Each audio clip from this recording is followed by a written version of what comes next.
welcome to my channel. So another travel vlog na naman tayo for today's video. This time, labas naman tayo ng Metro Manila. Ang ating explore ngayon ay isang parte ng Rizal at ito ay yung Cainta. So samahan ninyo ako as we explore Cainta, Rizal.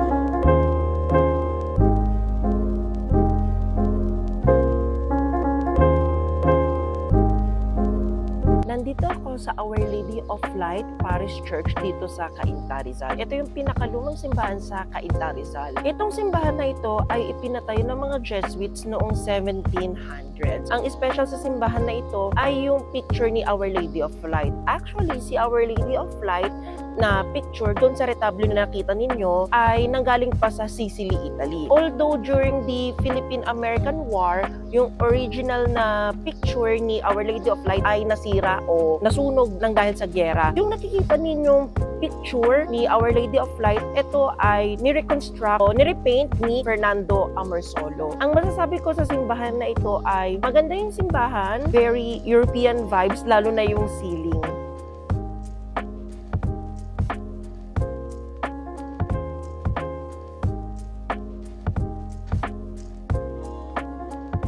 May nakita akong lalaki naglilinis doon sa simbahan at mukha siyang Indian. Kaya may mga taong mukhang Indian dito sa Cainta, Rizal kasi ayon sa history, noong British invasion dito sa Philippines mga bandang 1762 hanggang 1764, nanuluyan dito yung mga sundalong sepoy. Yung mga sundalong sepoy, ito yung mga sundalong Indian na nagsisilbi sa mga British. So, syempre, dahil nanirahan sila dito, nakamit sila ng mga Pinay o ng mga local dito, tapos hanggang sa nagsalinlahi na sila. Well, actually, guys, gusto ko sanang interviewin si Kuyang naglilinis na mo ang Indian. Kaso, baka mamaya, sapakin ako, baka kasuhan pa ako na harassment. Charot lang. Dahil nga sa panunuluyan ng mga sundalong Indian dito sa Cainta, may mga ilan silang pamana na ipinahagi sa mga taga-Cainta. At isa na nga dito yung paggawa ng bibingka. Yung sa India kasi, yung bibingka nila, ang tawag doon bibingka. Ito yung bibingka ng taga-Cainta. Hindi ito yung bibingka na nakasanayan natin tuwing Pasko na may galapong, tapos nilalagay siya sa, wait lang, binubuksan ko lang guys, nilalagay siya sa clay pot, tapos para siyang ibibake. Yung bibingka nila dito, para siyang biko, tapos may matamis na latik sa ibabaw. Tikman natin guys. By the way, nandito ako sa Aling Nena Bibingka, isa sa mga OG na nagtitinda ng bibingka. Tikman natin guys. Masarap. Masarap guys. Hindi nakakasuya at tamang-tama lang yung tamis. I love it.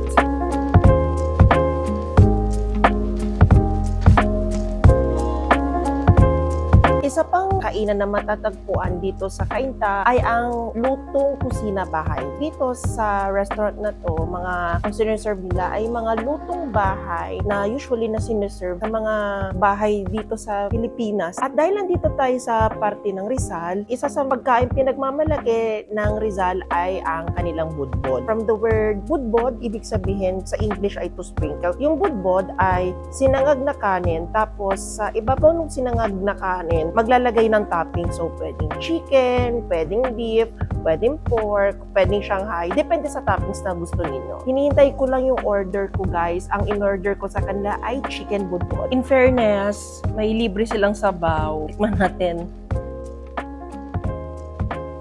Sarap, guys. Parang nilagang baka. Nilagang baka nga. Sarapan natin yung budbod. Masarap, guys. Yung chicken nila malutong. Tapos, flavorful yung chicken. Medyo maalat lang siya, but it's okay kasi nagko-complement naman siya doon sa fried rice. And sa fried rice naman, masarap, tamang-tama yung alat. And ang bongga nila, may kamati sila sa ibabaw. I love it.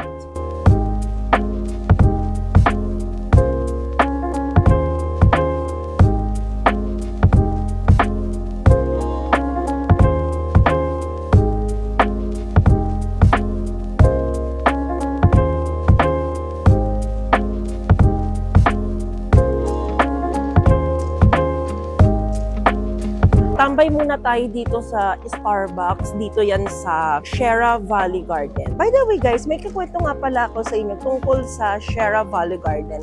Itong Sierra Valley Garden na ito, bago ito maging development mixed-use space, ito ay dating plantasyon or production site ng Mitsubishi Philippines. 2014, nagsara ang Mitsubishi Philippines dito at inilipat sa Santa Rosa, Laguna. At itong Sierra Valley Garden na ito ay binuksan noong bandang mga November 2020. Sa ngayon, ang Sierra Valley Garden ay isa sa mga pasyalan na ng mga tiga-Cainta at ng mga tiga-Taytay since nasa border siya ng Taytay and Cainta. Hindi lang naman mga taga-Cainta at Taytay ang pupunta. Meron din naman mga tao sa iba't ibang parte ng Pilipinas o probably sa ibang panig na rin ng mundo. Mapapasana all ako sa Starbucks dito kasi 24 hours, di ba? Sa mga napuntahan kong Starbucks, hindi siya 24 hours. May oras lang kung anong oras sila open. Pero dito, 24 hours. Kaya kung gusto niyo tumambay dito, kahit malayo kayo, pwede guys kasi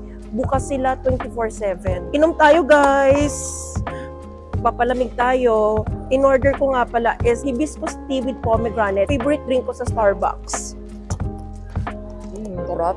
Dahil sa mga sundalong Indiano o mga sepoy na nakapangasawa ng mga taga-Cainta, kaya naman kumalat ang kanilang kultura. Kung mapupunta kayo dito sa Cainta Rizal, may mga Indian restaurant dito na matatagpuan ninyo and yung pricing nila guys for an Indian food, it's affordable. Nandito ako sa isa sa mga Indian restaurant na matatagpuan dito sa Cainta Rizal ay ang Punjabi Haveli Indian Restaurant. Ang in-order ko sa kanila since busog pa ako guys ay samosa. Light snack lang ang atake natin. Ayoko magpakabusog guys. Gusto ko lang matikman yung samosa nila. Guys, ito yung in-order kong samosa for only 50 pesos. In fairness, ang laki ng samosa nila guys. Sulit na siya for 50 pesos. Man natin.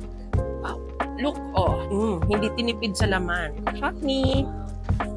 Tamarind chutney. Dip natin to sa chutney sauce.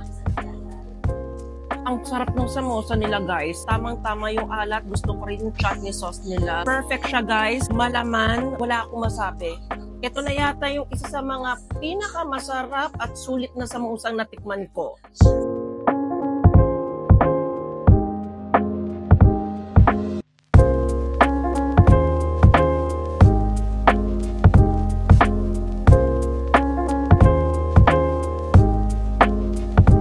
Nandito ako sa Santa Lucia Mall, ang isa sa mga OG na mall sa Rizal.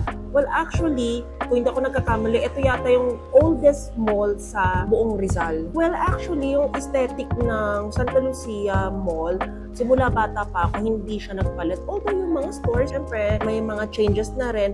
And ang gusto ko dito sa mall na to ay may direct access sa LRT2 Marikina Station. Katabi lang nitong mall na to, itong Santa Lucia Mall, ay yung Robinson Metro East. Tambay lang ako dito saglit sa cafe guys kasi sobrang init.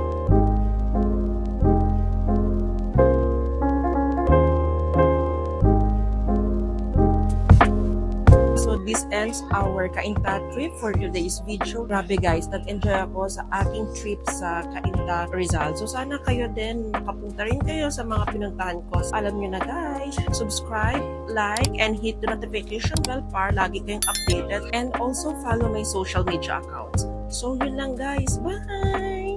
Love you all and see you sa ating next video.